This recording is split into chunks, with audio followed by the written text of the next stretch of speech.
You're listening to the Holistic Spaces podcast brought to you by Mindful Design Feng Shui School. Episode 151, Feng Shui 101, the Bagua Part 3. Welcome to episode 151 of the Holistic Spaces podcast, where we hope to inspire, educate, and empower you to create your own holistic spaces that nurture and resonate with you. Angie Cho and Laura Morris are the founders of the Mindful Design Feng Shui School.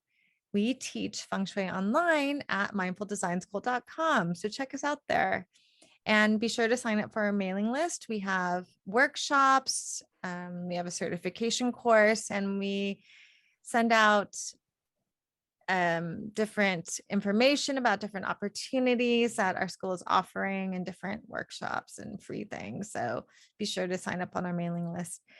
And we have a few announcements, as we usually do. Laura? Yep. It is, if you haven't had a chance to sign up and enroll for our reset package for 2022, it's something we do every year. A bunch of you guys joined us last year. We do a live presentation to celebrate Lunar New Year's. We do it on Lunar New Year's Eve, and we do a presentation about what's to come with all of the animals.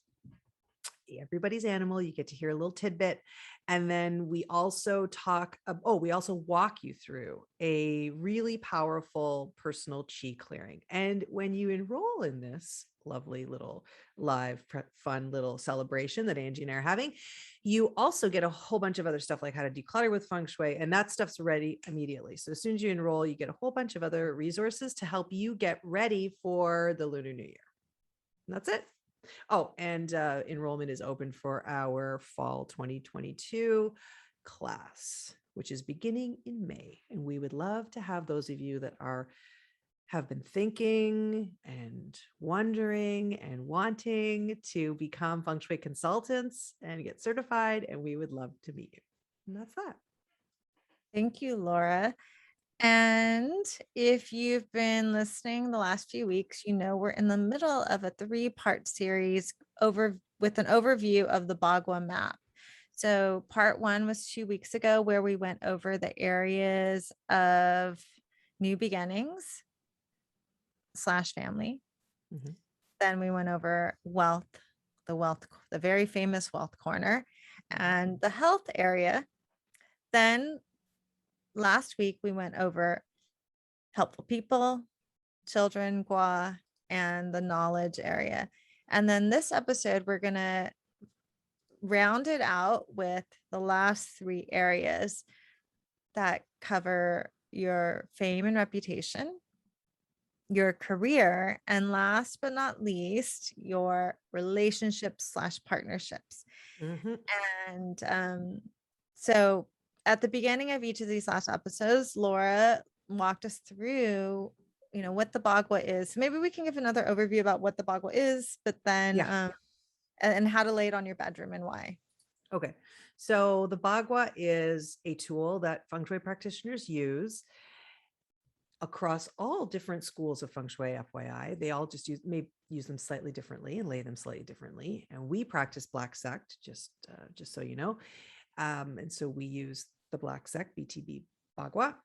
It is based on the I Ching.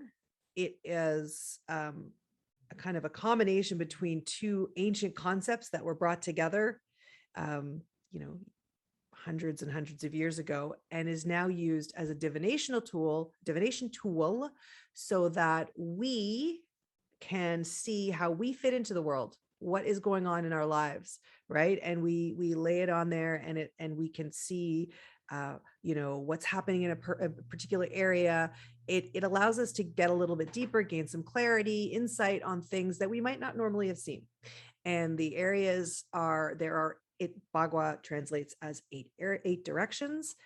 So there's 8 guas, and the center makes 9 areas. And we take this grid and we spread it equally over a space. And so we have been really focusing on the bedroom because we feel that is the easiest area to look at. And if you would do it on the whole home as well, but that can be challenging, especially if you have a an oddly shaped home, but bedrooms are pretty safe because they're generally, I say generally, rectangular or square. So I'm going to do what I've done now for the last two. I'm going to do a little visualization, but I highly recommend that you go and download there. It's in the show notes. There's in the description. There will be a link to download a Bagua e-kit. It is free. It will just give you some visuals to help you along. Okay. But you are standing in the doorway of your bedroom looking in. Okay. And your door may be anywhere kind of along that front wall, but stand there and orient yourself and look straight ahead. Find that we're going to go around. We're actually going to go around the areas that we have already covered. Okay. So stand in that doorway and I want you to look to the left wall. And I want you to find that middle of that left wall, which is called family and new beginnings. So that's where we started this, right? Then I want you to move up to the far left-hand corner of your bedroom. That is wealth. Okay. Then I want you to move into the center, looking into the center, or you can physically move into the center of your bedroom. That is health, well-being, unity, which we talked about. Then you're going to turn and you're going to look to the far right-hand corner of your bedroom. So the closest to the door. So the same wall as your door, that corner, the close left-hand corner or right-hand corner. Then you're going to move up to the middle of that right-hand wall of your bedroom, smack in the middle. That is children, completion area. Then again, you're standing in your doorway. Remember, you're going to turn to the left and you're going to look on that door wall, that left corner, the front left corner. That is knowledge, self-cultivation. Okay. That's where we ended last week. Today, we're going to go straight ahead. Take a look at that wall at the back that you're facing, okay, of your bedroom. Find the center point. That is fame and reputation. Then take that point straight across, draw an imaginary line straight across back toward the door wall. So the area directly across from that fame on that door wall, could be where you're standing right now, is career. Okay. And that's the center of the front wall is career. And then the last area is you're going to look up to that far wall, find that far right-hand corner. Okay. So we'll be next to fame. In that corner is partnership. And that is all 9 areas.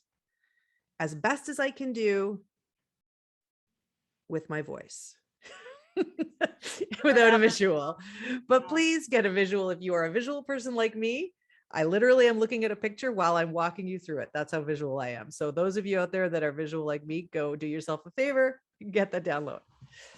Yeah. And Laura and I actually teach a certification program, a Feng Shui certification program that's over 100 hours. And we spend many of those hours talking about how to lay the Bagua.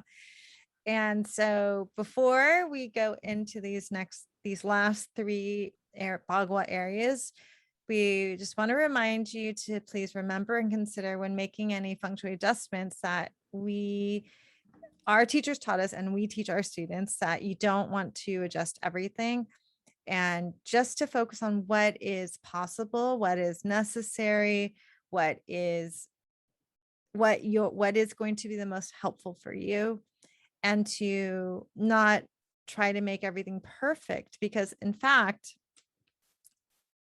in feng shui philosophy, if you try to make everything perfect, the only place you have to go is chaos after that. So when you're at the top, all you have to, it's like a sine wave. So when you're at the top of the sine wave, you naturally go down, and life is about ups and downs. However, if you're always trying to make everything perfect, you're always going to be disappointed.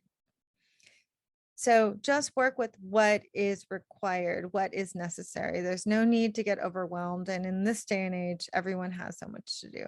So we recommend keep it simple. Just pick one area to work on. And And then also a reminder that unless you have a pretty rectangular home, we recommend you just work with your bedroom.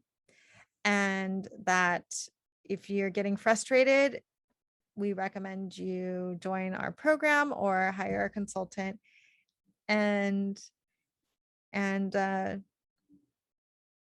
don't make it a difficult thing for yourself though, and just also do the best you can, because the Bagua is one of the most important aspects of Feng Shui, but it's not the only one. So a lot of times, Laura and I, when there's a very complicated floor plan, sometimes you don't actually use a Bagua. And then a lot of times we find that people try to use the Bagua to force things, like they force it onto their space, and that's really not the purpose of it. It's like you don't want to put a square peg in a round hole, right? Okay, so let's move on to the last three areas of the Bagua map. So let's go over the fame area. So fame is your fame, your recognition, your reputation, your rank, how the world sees you. Are you being recognized? For instance, like with the work that you do people recognize and give you credit for the work that you do? Um, do you, if you're single, or actually if you're not single, in any case, do people see you, or are you kind of invisible in a room? And also, um, how passionate do you feel about things that are going on in your life? So these are all aspects of this area, and it's related to fire. And fire is like, red and very dynamic, and it's it's a really important element to have balanced. So, what are some questions, Laura, that people can ask themselves if they wanted to see if they should activate this area of their bedroom? A couple things are, do you feel seen? So sometimes you might, a really kind of tangible example would be, let's say you're working, you're doing your best, you're really trying to, move toward getting promoted maybe, and you're not getting noticed at work. It's not, you're maybe being passed up for something. So getting recognized for the hard work that you do is one. Or maybe another one can be completely different. It could be you're scared of putting yourself out there. It could be for anything. Like it could be to find a new relationship, or to maybe you're starting a new job or a new venture, and you're like an entrepreneur and you're nervous about, I don't know, getting on Instagram or something like that. You're just nervous about putting yourself out there. That is all about fame and recognition. And oh, you want to know how I'd activate it? Okay. So I would activate it. Well, a really simple way that I have done, and I actually have, and if you went to the fame area of my home, you would see it, is plants, new plants that I brought intentionally, because the wood of the plant feeds the fire. And I didn't want to necessarily add fire. You can absolutely add candles, red, all those things, and really light that fire. But I wanted to do it. I wanted to start some slow growth and move up toward it. And my plants have done really well there, and they're getting bigger and bigger. So plants are my number one choice when it comes to activating the fame area. Yes, and then the next area is your career area. And why don't you chat about the career area, and then I'll Okay. give some. So I'll follow career. up. Okay. So career is more than just career. I mean, I think that again, for each of these, we've given you the most common word that we refer to, and we hope that you are getting a sense that each of these guas has many layers. So for this area, career, it's associated with water and also with wisdom, with depth, with that wisdom. So I see it as you seeking out and finding the wisdom to follow your path in life, right? To being able to do some deep soul searching and figuring out, what's my purpose? Where do I want to move through? Career is part of that. I want to do this career. I want to shift careers. I want to learn, I want to learn this deeply. I want to be really wise and know this in a really deep way, whatever it is. So it is about how you move through life and with your purpose connected with that. So again, it's water. So it's very deep. Like water goes deep, right? It trickles down. It finds all the nooks and crannies and it goes down deep. It's dark. The color actually water is associated with, and for this air gua, it's black. Again, that depth, right? Still waters run deep is what I always think of this area.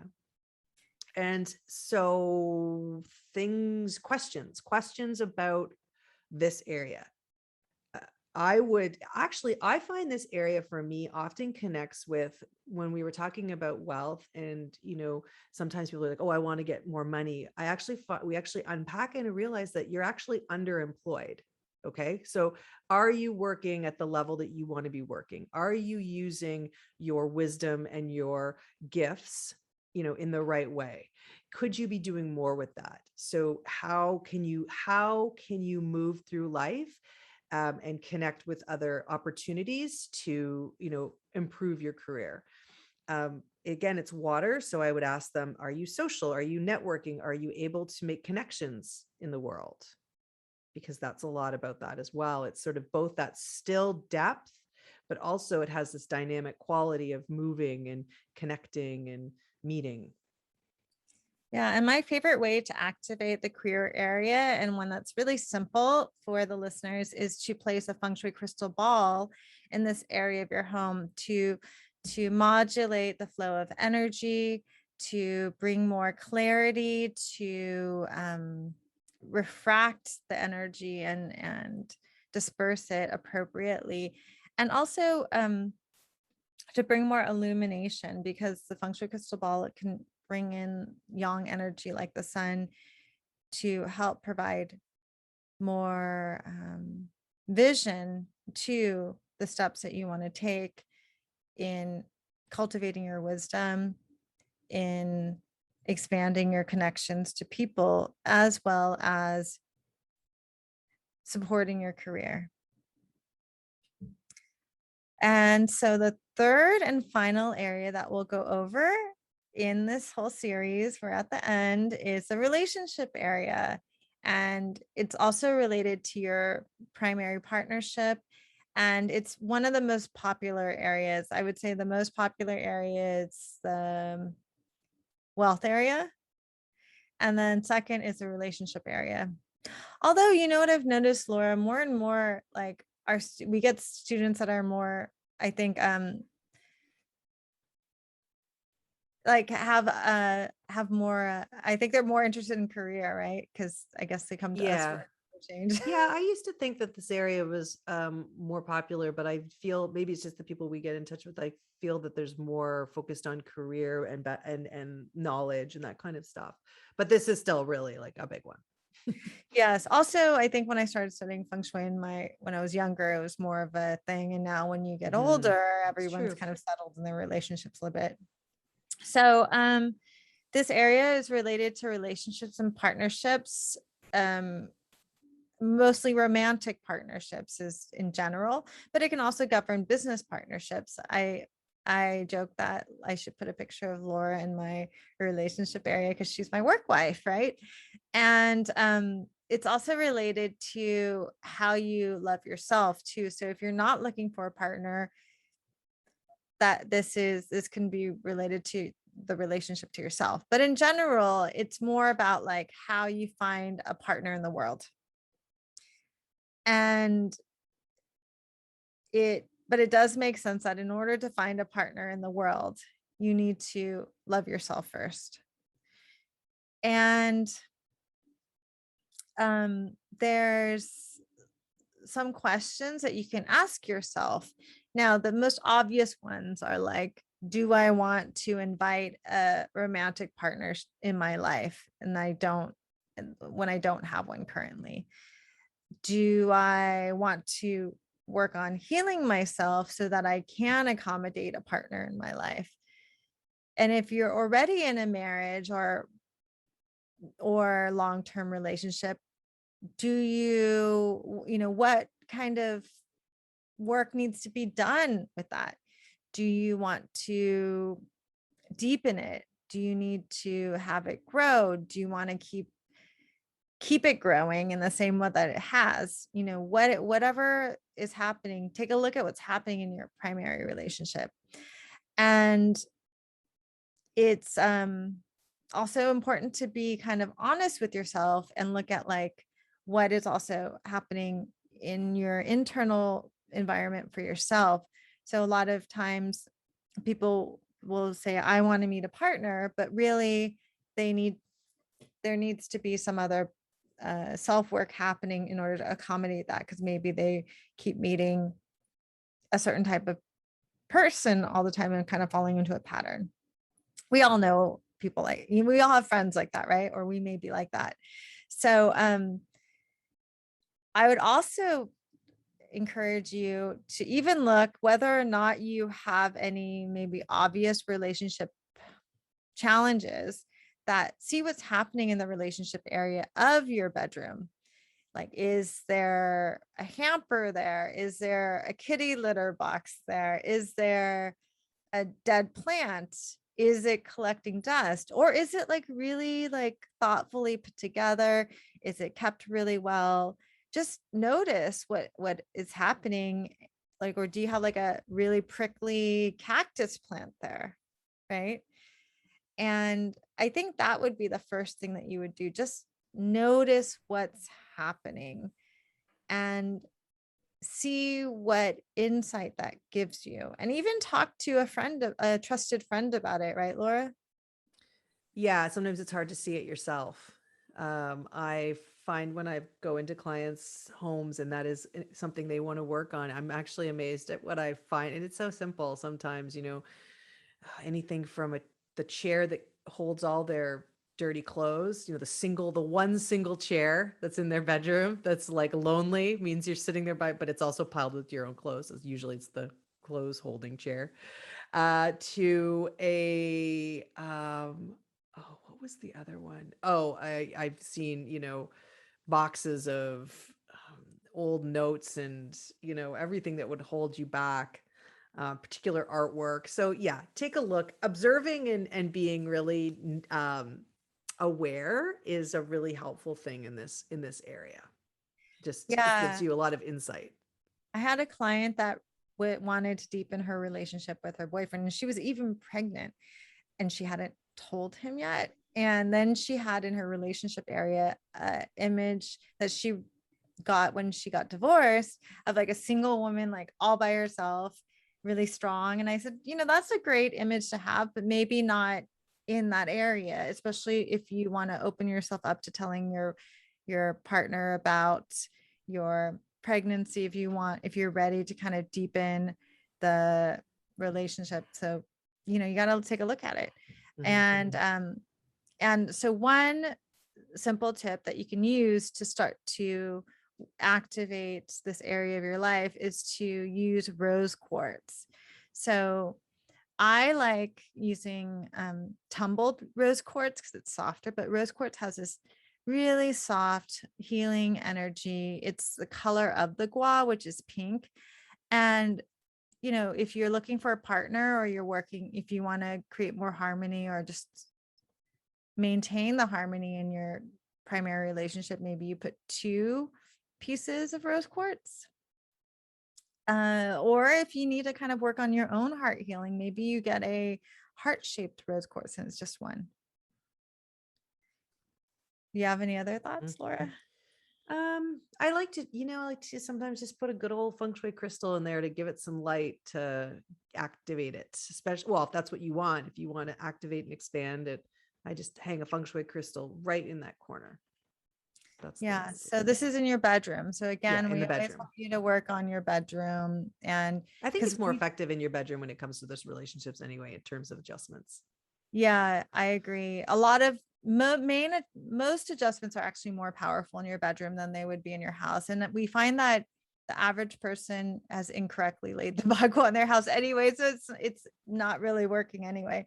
Um, So thank you so much for listening. Do you have any last thoughts, Laura, you want to No, I share? think we made it through all 9 areas, which was great over the 3. Hopefully, if you haven't gone back and listened to the last 2 episodes, definitely do that. And we've been asking people to do one thing, right, each time. So pick an area. So of these 3, um, which of these 3 areas is as an area you would like to work on, and figure that out, and then do it, and don't do more than one area of the 3. And yeah, and have fun with it. That's it. Yes. And thank you so much for listening to this episode of the Holistic Spaces podcast. You can tune in every Monday for a new podcast episode. If you like our podcast and this episode, you can share it with others, subscribe, and leave a review. Please leave a nice review. We have a few reviews on there, but it's only from a couple people complaining. So we'd love to hear from the people who enjoy us. Laura's laughing. She's always like, don't say anything. I'm like, I'm gonna say something. So yes, we would love your support. Also, you can support the podcast by checking out our certification and mini courses at mindfuldesignschool.com, because this podcast is supported and by Mindful Design School. And if you'd like to explore the world of holistic spaces and feng shui on an even deeper level, you can visit our website, online store, and blog for more information about feng shui and holistic living. Be sure to join our mailing list. We have a lot of special things that we offer only to our list, like special workshops and updates on when our certification starts, as well as different like free events that we have, like uh, the most recent free thing. We just had a free feng shui week of feng shui basics. So hopefully we saw some of you there. It was a few weeks ago, and soon we'll do another feng shui floor plan boot camp. So be sure to sign up for our mailing list. You go to mindfuldesignschool.com and scroll down to the bottom. It's also in the show notes. Thank you so much for listening, and we'll see you in a week.